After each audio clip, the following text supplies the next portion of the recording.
nouvelle semaine s'est enclenchée. Je suis très ravie de vous retrouver pour ce nouveau point de l'information. Mesdames et messieurs, bonsoir et merci de nous recevoir chez vous. L'actualité notamment marquée par les communiqués conjoints du ministre de la Réforme du Service public, du Travail, du Dialogue social et du ministre de l'Administration territoriale, de la décentralisation et de la chefferie coutumière. Les précisions à suivre dans quelques instants. Sur la scène internationale au Pakistan, un homme a été condamné à la réclusion à perpétuité pour l'enlèvement et le viol d'une fillette chrétienne de 12 ans. La justice n'a toutefois pas retenu contre lui les accusations de conversion et de mariage forcé. Nous y reviendrons. Voici donc déclinés les titres de ce journal. Tout de suite, le développement. On démarre ce journal avec ces communiqués conjoints du ministre de la Réforme du secteur public, du Travail et du Dialogue social et du ministre de l'Administration territoriale, de la décentralisation et de la chefferie coutumière qui informe que la journée du jeudi 17 juillet 2025 est déclarée fériée, chômée et payée sur toute l'étendue du territoire en raison des élections municipales prévues. À cette date, dans la même dynamique, le gouvernement a décidé de fermer temporairement les frontières terrestres de minuit à 23h59. Cette mesure qualifiée de préventive vise à garantir le bon déroulement du scrutin, à préserver la cohésion sociale et à éviter toute perturbation extérieure. Les forces de défense et de sécurité ont pour leur part voté par anticipation ce 14 juillet, conformément au calendrier électoral. Au terme de cette journée, 1527 conseillers municipaux seront élus dans 117 communes du pays, dans ce qui s'annonce comme un nouveau test de stabilité pour la gouvernance locale togolaise. Les travaux de protection côtière se poursuivent dans le pays avec le lancement d'un nouveau chantier sur le segment Bojome-Koumoukope d'un montant global de 33,48 milliards, soit 51 millions d'euros. Ce projet s'inscrit dans le cadre du programme Wakaresip soutenu au Togo, notamment par la Banque mondiale et l'AFD, et vise à freiner l'érosion côtière. En Afrique de l'Ouest, deux faits prévus pour s'étendre sur 18 mois de juin 2025 à novembre 2026. Le chantier récemment ouvert prévoit la construction de 22 épis transversaux, dont 20 à Bojome et 2 à Koumoukope. En outre, les ouvrages auront des longueurs comprises entre 65 et 75 mètres. Le projet comprend également un rechargement massif de sable estimé à 865 000 mètres cubes destiné à reconstituer les plages et à combler de bras lacunaires morts à Anéro. À cela s'ajoute la plantation de 10 hectares de cocotiers pour renforcer la stabilisation naturelle du rivage. Ces travaux viennent donc compléter les infrastructures déjà en place dans un contexte où plus de 8000 ménages vivent à proximité immédiate du littoral et où 80% de la population togolaise pourrait résider en zone côtière d'ici à 2050. Au total, 1,3 million de mètres cubes de sable marin et 150 000 mètres cubes de rochers seront mobilisés avec une logistique répartie sur 6 zones de stockage déjà indemnisées dans le cadre du plan d'action de réinstallation. Nous vous conduisons à présent à l'église des Assemblées de Dieu de Côte-Aviation où ce dimanche les fidèles se sont abreuvés autour du thème « La providence divine », s'inspirant de l'histoire d'Élisée et de la veuve qui était oppressée par les créanciers de son défunt mari le berger, entend amener ses fidèles à plus de maturité et à placer leur confiance en l'Éternel seul devant tous les défis. Le récit est de Marie-Louise Amouzou. Une assertion biblique déclare: maudit soit l'homme qui se confie en l'homme, et béni soit celui qui met en l'Éternel son espérance. Ces mots du pasteur révérend de l'église des Assemblées de Dieu de Côte-Aviation, ce dimanche va repositionner les fidèles dans leur marche chrétienne, en comptant sur Dieu seul plutôt d'avoir recours au secours de l'homme dans les défis. C'était autour du thème « La providence divine ». Cette providence nous amène à chercher à avoir confiance en Dieu et à attendre l'intervention de Dieu dans des moments difficiles. Il connaît nos problèmes, il pourvoit et Dieu peut agir à partir de la petite chose que nous avons.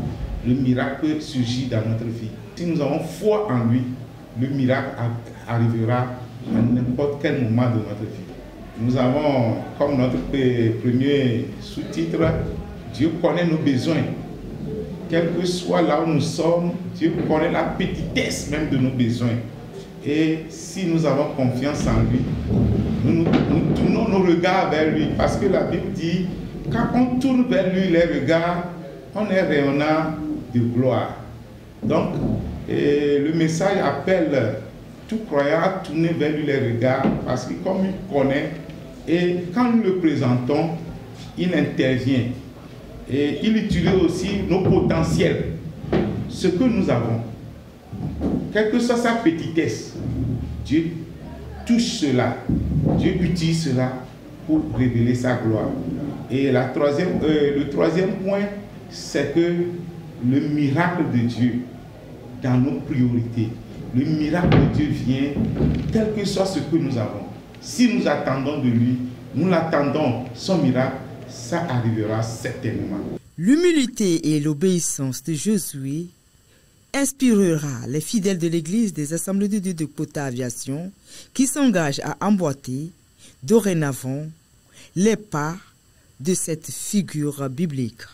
Ils promettent rester attachés aux hommes de Dieu, aux premiers responsables de l'Église, dans leurs œuvres et dans une soumission absolue. Reconnaissent également la particularité de la visitation spéciale du Seigneur en ce jour sabbatique. Au cours de ce message, ce que moi j'ai tiré, le message déjà parle de la providence de Dieu. La providence de Dieu, c'est les biens que Dieu peut nous donner, comme les biens matériels, peut-être la santé même. Quand la femme en a besoin, elle est venue de l'homme, elle est venue vers l'homme de Dieu. L'homme de Dieu ne lui a pas dit va et tu vas trouver la bénédiction de Dieu. Mais quand même il a demandé qu'est-ce que vous avez. Il a dit j'en ai qu'un petit d'huile. Avec ce d'huile-là, Dieu l'a béni et ça devient une grande chose jusqu'à il a payé le créancier.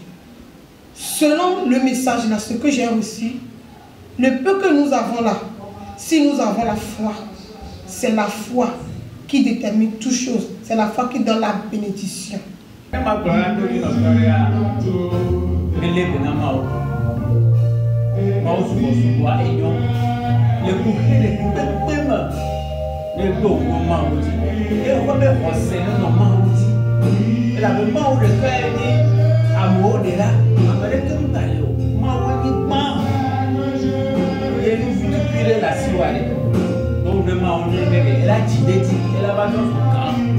La foi et la petite quantité d'huile dans le pot de la veuve ont concouru au miracle d'Élisée. Que ta foi et ton labeur te localisent pour accomplir des miracles dans ta vie. Avec Dieu, nous ferons des exploits et l'impossible devient possible. Comment venir dans la maison du Seigneur? C'était le thème qui a été au cœur de la prédication ce dimanche à l'église des Assemblées de Dieu de Massécopé. Un certain nombre de règles et d'attitudes à avoir ont été à cet effet énumérées. On fait le point avec Mabel Fiagnon dans ce reportage. Avant d'aller au culte, chaque chrétien doit notamment se préparer à l'avance et adopter une attitude respectueuse dans la maison de Dieu. À l'église et Assemblée de Dieu de Massécopé, ces principes ont été rappelés lors du dernier message. Parmi les recommandations, porter des tenues décentes, préparer ses offrandes à l'avance et cultiver un cœur d'adoration. Avant de venir dans la maison de Dieu, il faut certaines règles d'abord, il faut être au top à certains niveaux avant de venir. Il y a certaines choses à avoir intérieurement comme physiquement avant de venir dans la maison de Dieu. La première des choses, il faut qu'on observe bien ce que nous allons porter et nos vêtements pour que cela soit, que ça honore Dieu premièrement et deuxièmement il faut que tout ce que nous allons écouter dans la maison de Dieu, il faut qu'on les mette en pratique. Et enfin il est dit que bon, en venant dans la maison de Dieu, on s'apprête financièrement avant de venir. Il faut qu'on se prépare financièrement afin que s'il y a quelque chose concernant les finances et autres, pour qu'on aide l'œuvre de Dieu avant pour qu'il évolue bien. Le milieu dans lequel nous nous trouvons, c'est un milieu un peu est hostile et que vraiment c'est un milieu aussi qui peine à donner. Donc c'est la raison pour laquelle ces choses-là ont un impact même sur nos fidèles. Et malgré qu'il y a beaucoup d'offrandes maintenant, pour certaines raisons, je voudrais seulement les encourager à ne pas se lasser. En tant que chrétien, nous devons prendre sur lui cette charge-là, que vraiment c'est pour Dieu que nous existons. Et si à chaque fois, tout ce que nous allons faire, que ce soit dans son œuvre ou ailleurs, si c'est bien, que Dieu, c'est pour Dieu que nous le faisons, pas pour les humains. Et il nous donnera la récompense au moment convenable. Alors là, c'est ce qui m'a motivé à pouvoir lui donner ce message en guise de conseil pour que cela nous aide tous, surtout ceux-là. Il y en a qui donnent bien, il y en a aussi qui aiment venir et adorer. Mais à un certain moment, il y a un certain relâchement de part et d'autre, mais par la grâce du Seigneur, je crois que nous allons relever cette pente-là. Chez les fidèles, le message est bien passé. Certains reconnaissent qu'un peu de discipline spirituelle ne fait jamais de mal.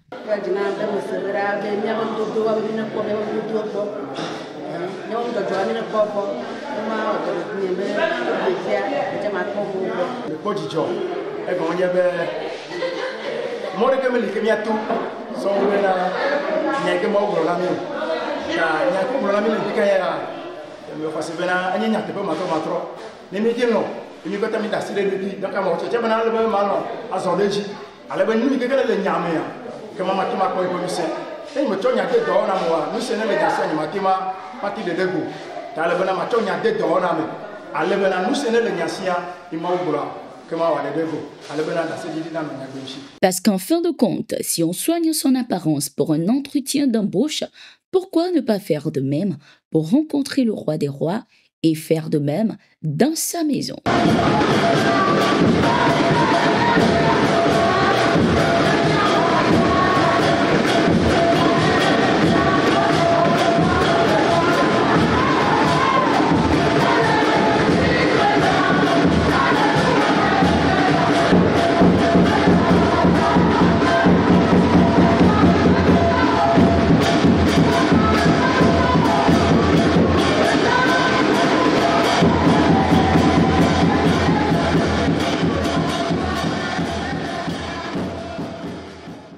Sur la scène internationale, un tribunal pakistanais a condamné ce 9 juillet Ahmed Raza à la réclusion à perpétuité pour l'enlèvement et le viol d'une jeune chrétienne de 12 ans, selon des informations rapportées par Morning Star News.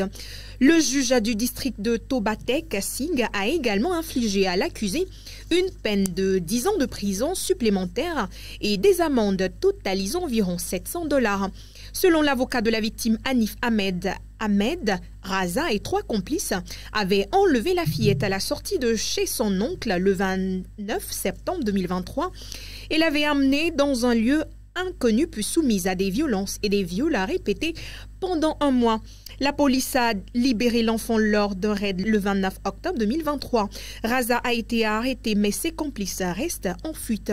L'avocat de la fillette a indiqué à Morning Star News que les ravisseurs avaient également forcé la jeune chrétienne à se convertir à l'islam et avaient produit un faux certificat de mariage islamique antidaté pour couvrir leur crime. Un tribunal a annulé ce faux mariage le 23 juillet dernier, reconnaissant le caractère forcé de la conversion. Malgré ces éléments, le juge n'a pas retenu les accusations de conversion forcée ni de fraude. Le juge a ignoré les sections relatives à la fraude, même si le responsable de l'état civil a confirmé que sa signature et ses empreintes avaient été falsifiées, a précisé Hanif Ahmed. L'avocat salue toutefois ce jugement, estimant qu'il s'agit d'un signal pour encourager les familles à demander justice malgré la peur de représailles et de stigmatisation sociale. L'actualité, c'est aussi cette information. L'ancien président nigérien Muhammadu Buhari a été enterré ce mardi dans sa ville natale de Daura, dans le nord-ouest du pays. Des milliers de personnes ont défilé dans les rues pour lui faire leur adieu. Décédé dimanche à Londres où il recevait un traitement médical, l'ex-chef d'État avait pris le pouvoir en 1983 à la suite d'un coup d'État militaire. Muhammadu Buhari avait alors dirigé un régime autoritaire jusqu'à ce que ses compagnons d'armes le chassent du pouvoir. Moins de 20 mois après, lorsqu'il a été élu en 2015 à sa 4e tentative, il est devenu le premier candidat de l'opposition à remporter une élection présidentielle au Nigeria, arrivant au pouvoir plein d'ambition en promettant de débarrasser le Nigeria d'une corruption chronique et d'une crise sécuritaire meurtrière. Il a pourtant été à la tête d'un pays marqué par la violence extrémiste de Boko Haram dans le nord-est et une économie en chute libre jusqu'en 2023. Le président actuel Bola Tinubu a décrit M. Buhari dans un communiqué comme un patriote, un soldat, un homme d'État jusqu'au bout de ses ongles. Mohamed Tinubu a dépêché le vice-président pour ramener le corps de Buhari de Londres. Les rideaux se referment sur ce journal avec cette actualité sportive. Dans le cadre des préparatifs du deuxième tour des éliminatoires de la Coupe d'Afrique des Nations féminines Maroc 2026, l'équipe nationale féminine du Togo entre en stage de préparation du 17 au 25 juillet 2025 à Lomé. Ce stage interne permettra à la sélectionneur nationale d'évaluer l'état de forme de ses joueuses, de renforcer les automatismes du groupe et d'affiner les choix tactiques en vue de la double confrontation face au Burkina Faso prévue au mois d'octobre 2025. Après un premier tour bien négocié face à Djibouti, les éperviers dames abordent cette nouvelle étape avec l'objectif de se qualifier pour la prochaine CAN féminine. Ce regroupement s'inscrit dans une dynamique de continuité après plusieurs séances externes récemment tenues à Lomé. Pour ce stage, 26 joueuses ont été convoquées issues du championnat national et des clubs étrangers. Et voilà, mesdames et messieurs, ce qu'il fallait retenir de l'actualité de ce soir. Très belle soirée à vous.